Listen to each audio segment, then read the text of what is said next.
Good evening, guys. Hey guys. So I had a dream last night that was really encouraging. So I want to share it with you guys. I believe I'm being shown that the rapture's coming near to stay encouraged. And at first when I woke up, I was like, what am I dreaming? Like, I just didn't understand it. And the more we just sat down and talked about it, the more I realized I actually had a prophetic dream. So I do want to share it with you guys. And we're going to just kind of go with the flow with this and interpretate it while I'm telling you the dream this time and add in the scriptures that stuck out to us, and we'll just see how that goes. But before I start, I just want to show you, so when I'm talking about a space shuttle, I want you to visualize this, because this is what I'm talking about in the dream. This is what I was seeing. And it'll make sense here in a minute. But, just like the space shuttles, the rockets that astronauts go into and go to space. So, with that said, at first when I had this dream, I was a little confused with the beginning part, because I knew the government was involved with this, and so I didn't know if this was like literal, like the government. But keep in mind when I'm explaining this, I think I'm being shown that the government represents God. So just keep that in mind when I'm explaining this. So, okay. The first scene of this dream, there was about 12 to 16 children in front of me. I was sitting on a couch. I don't know the exact number of children, so I don't want to say it was only 12 to represent the tribes of Israel. It could have been 12. I'm just not totally aware of the number. It was just somewhere around that range of 12 to 16 children. There were males and females, and I knew they were somewhere around the age of 10 maybe. I knew they were young enough to be innocent, but it's like I was analyzing them on this couch. I was sitting there watching them, and I just had a knowing of this, that they were innocent, but it's like they did know about the evil in the world enough, but they just weren't partakers in it. So they were innocent, but not sinless. They knew about sin. So I had that knowing, and wherever I was at, observing these children, I knew it was like a special government place. Like I was involved in the government, which I'm not, okay? Don't start twisting that and call me the Illuminati or something. I'm not part of the government. I just know there's going to be a comment. So, part of God's government? I'm part of God's government, okay? So, it's like whatever place I was in was like owned by the government, or just like top secret. It was a top secret facility kind of place. The people that were here knew hidden knowledge. We knew hidden things. It was top secret information. It was like CIA kind of, just information. Like, it was not many people knew this information. Like classified. Classified. Good word. Yeah. Okay. So we were like, I just knew, I had a knowing of that. And then I knew also, as I'm watching these children, I knew that they were important to the government, that they were going to be put on a space shuttle, like this picture that I showed you, and that they were going to be taken somewhere. Now, it wasn't Mars or anything to like start humanity over, but I knew they were going to be taken somewhere. I just wasn't aware of where they were going to be taken. They were going to be taken somewhere and restart humanity, though. Like, they were going to have their lives saved when the world ended. They were going to start life over, these children. So, and the reason I say that is because just about that time, I saw explosions happening all around us. And like in front of the building, behind the building. I just knew that there was explosions going on all around us, but pretty far away. So it wasn't like right up in front of us. And I wasn't scared or anything, but I did start to pray at this point, and I was praying to God, and I was like, okay, you've shown me that I'm going to die possibly in an explosion, and I've told you guys this on my channel, that I've seen myself, like, I felt the explosion come at me, and I would say, take my spirit, and that would be the end of the dream. So I'm praying, and I'm like, you've shown me, God, that it's possible I'm gonna die in an explosion, so if this is the moment that my dreams are going to come true, and this is when I'm going to die, please let it take my spirit quickly, and please let it be painless. So I'm praying this to him about dreams I've actually had in real life. And because I was seeing explosions, so I guess they were bombs, but I was seeing explosions all around us. And then I was also thinking at the same time, whoa, okay, these kids got to get on the shuttle, because if they don't get out of here, they're not going to be saved. The world's ending. Right. There's chaos ensuing, and we got to get these kids out of here, or the government's plans are going to fail. These kids will die. If a bomb hits us right now, we're all going to die. It's not just going to be me. It's going to be these kids too, and you know, the plans will fail to get them on the shuttle. So we gotta get them on the shuttle. So I was thinking this in my head when that was going on also. So there's a few more scenes, but really quick, I just want to interpretate that part of the dream with these scriptures. The kids, I feel like, represent the believers. And because over here, it's Matthew 18:3, and it says, "And said, Verily I say unto you, except you be converted and become as little children, you shall not enter into the kingdom of heaven." Well, you know, you said that it was as if they, you know, were innocent. They weren't right, when you're born again. Right, they weren't sinless. Right. But, they were aware of sin, but they were still innocent. Right. And so that's, you know, that makes me think believers. Right. Us. Right, because when we're born again, we become like babies. When you're born a second time, you're like a baby or a child. Right. So the Spirit of God indwelling in us makes us innocent. Right. He turns us innocent. He makes us like little children slowly but surely in our walks with him. Also, Revelation 21 in verse 1, it says, "And I saw a new heaven and a new earth, for the first heaven and the first earth were passed away, and there was no more sea." And then if you skip on down to verse 5, it says, "And he that sat upon the throne said, Behold, I make all things new." Right. So I think I was being shown that these children were being transported to the new heaven, the new earth. Right. New life. Because you said new that life. They were going to start new life. Right. And they were going to save humanity, except it was more like they were going to be saved. Right. They were going to be transported to a safe location, which would represent the rapture. Yeah. And restarting life. They were going to restart life. Right. The 1,000-year reign. Right, which would be the next part would be the 1,000-year reign with Christ. Mm-hmm. So this next part of the dream will kind of tie into the first part of the dream, which is why I was getting that we were the believers, because I ended up on this space shuttle.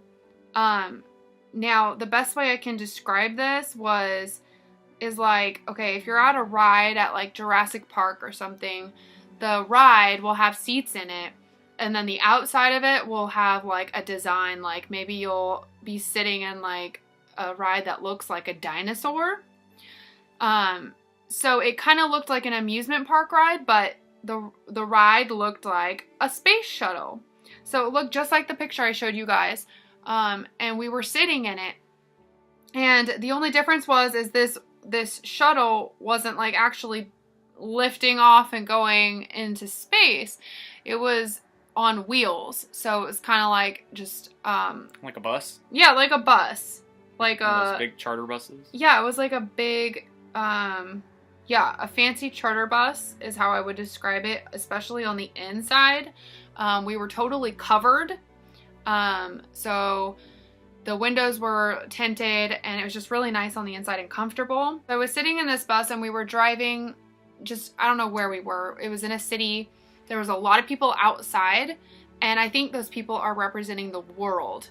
So they were sitting at bus stops and just walking on the streets, and these people were looking in at the bus, kind of like the world looks in, our non-believing families look in on our lives and analyze the change in us.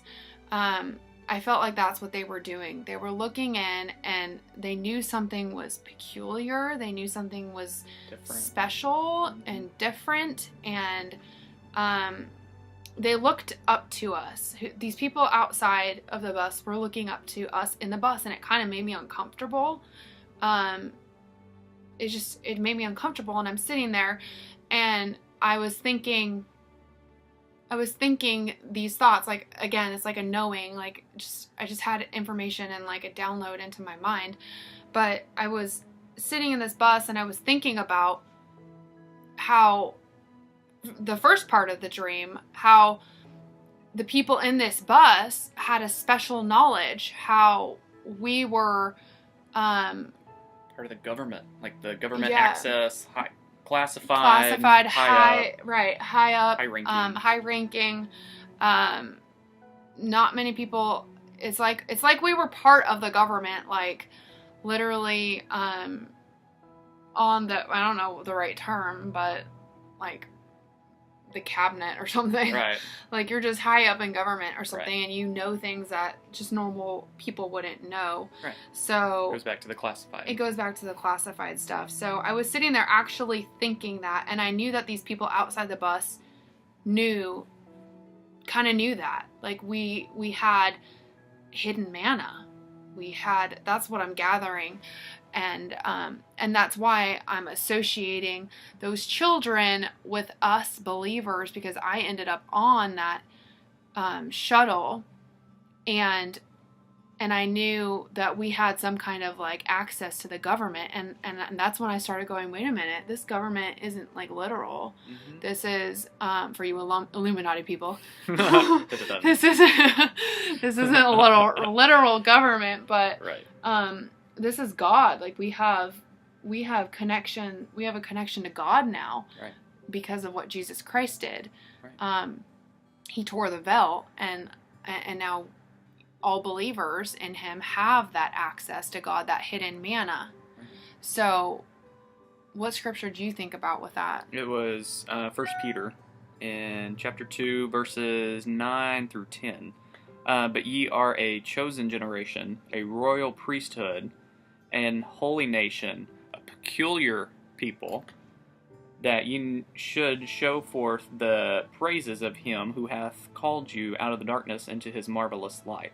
And the peculiar people, that's what you said. Like, they looked at us, like, we're the peculiar world. People, to the world, because we're changed. Yeah, we're new beings, and, people don't really know how to react to that, I guess. Right.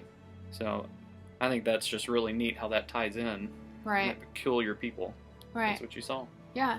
And then the end of that scene, also I saw other people in the same spaceship type bus transportation. And these people, though, were in a different vehicle. It was not covered. Like, I was like in an RV. So what I mean by not covered, it was just like they were just sitting in seats, but like if it rained, it would rain on them. Sorry, open. It was open to the outside air. Right. So and I feel like all of us are believers in this dream, and we're all on these spaceship transportations out of here. We're being transported, and I didn't know where we were going in this dream. I didn't know where the other people were going, but there was a lot of these, whatever you want to call them, spaceship buses. I don't know. There was a lot of them. And then they take off. Right. They drive, and I guess they fly. I don't know. I didn't see the flying part, but right. But I'm assuming that's what was going to happen. We were being transported out of here, and so we were all believers. I just noticed there was a difference in the vehicles. Like, some were open to the atmosphere. Right. So I was thinking about that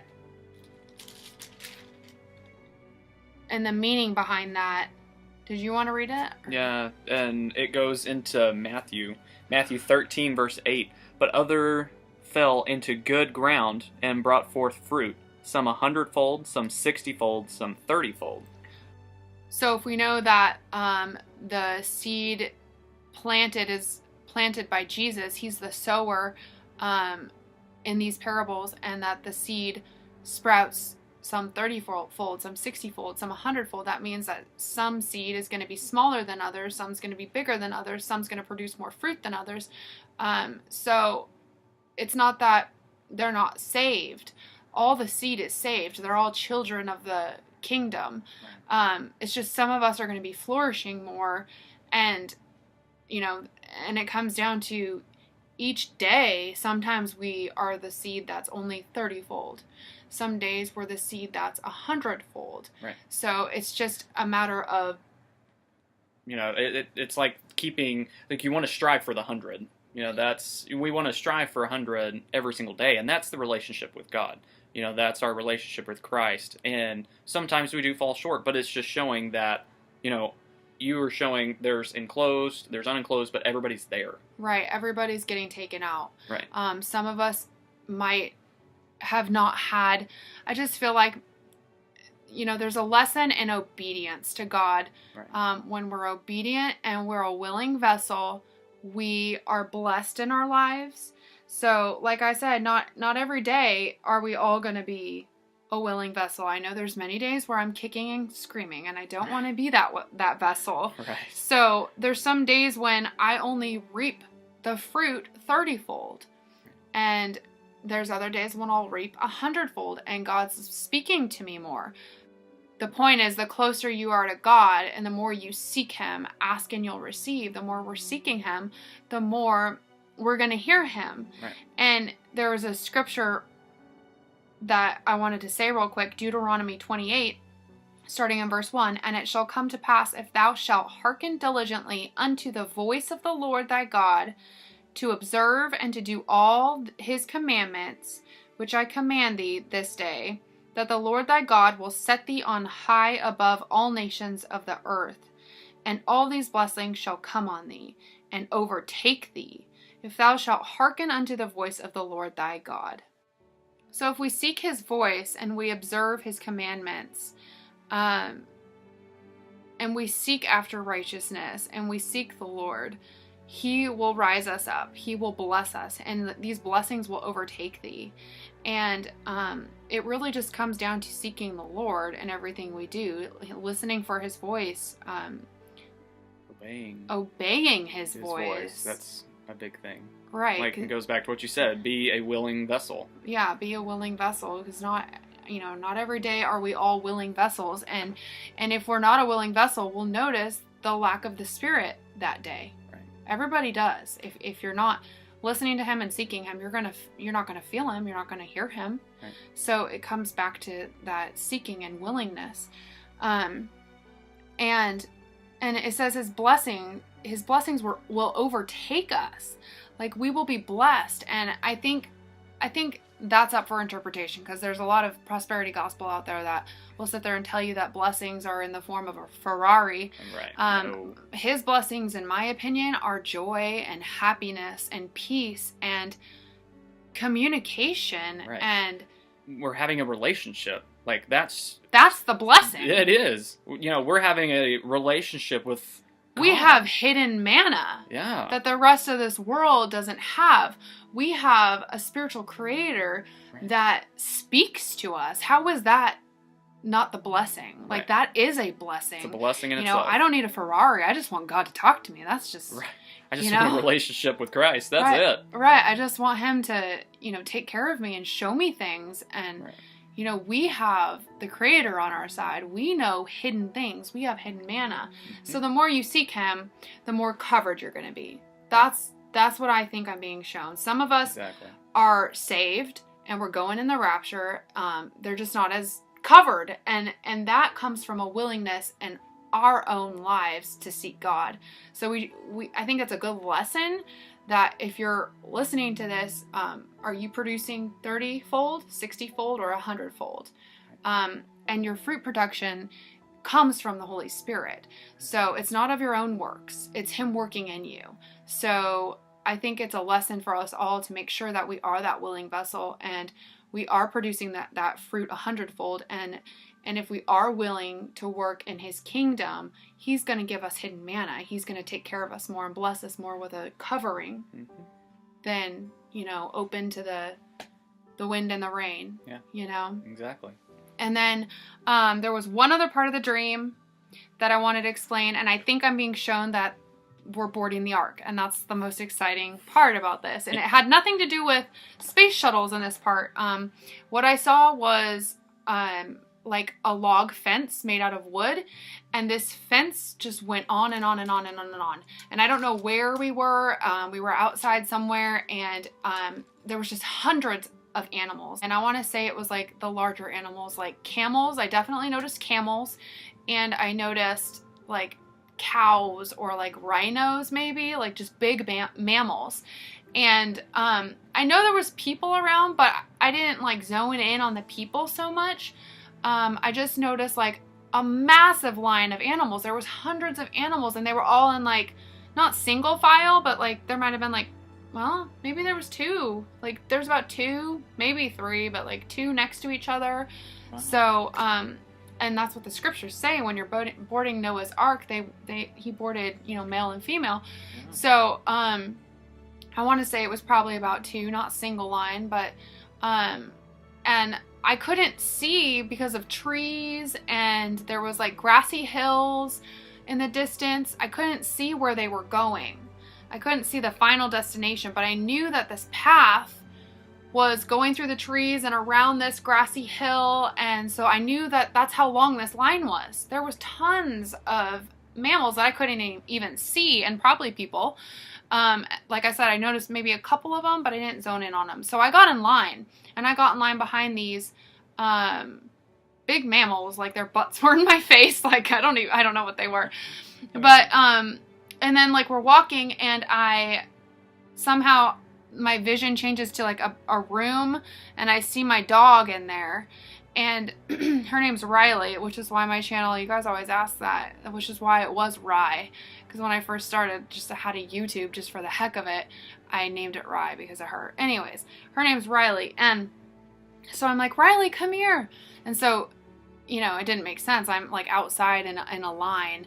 But somehow I had a vision of inside of a room, right. And she runs out of this room, and she jumps into the line into my arms, and I'm holding her in this line, and we're in line. And that's it. That was it. So cool. So I know that's like Noah's Ark. Yeah, that's loading the ark. I mean, that is just so awesome. And yeah, in Genesis 7 and 9 is what you were talking about, and they went into Noah. Into the ark, and the male and the female, and God had commanded Noah. That's so yeah, neat. Noah loaded the animals by twos, I guess. Yeah. So it sounds like the ark is getting ready to depart. It sounds like we're loading the ark right now, and we're in line. And then further on, after what he just read, it talks about the floods coming. Right. So that would represent tribulation starting. Yeah. So that was it, guys. So I hope this encourages you guys. Like I'm being shown like the children of the kingdom are getting ready to load that spaceship, and maybe we might see something like bombs. I don't know, guys. We might see some kind of destruction a little bit right before we leave. I'm not sure, but then I was shown we were transported out of here, and all believers are going. As long as you put your faith and trust in Jesus Christ, you are going in the rapture. You're saved. So, you're not saved by your works. So I don't want anybody saying, oh, well, you had better works than the people that were in the uncovered vehicle. It's not about that. They were still saved. Their rewards in heaven might be affected by that, but they were still saved. So we're not perfect. None of us are perfect, and neither am I. So I think we all need to realize that, and go back to the true gospel of grace, and that we're saved by our faith and trust in Jesus Christ. So I guess we'll leave it at that, guys. If any interpretations, anything else comes up, definitely let us know. We're always happy to talk to you guys. All right. Well, y'all have a good night. Love y'all. Thanks, guys.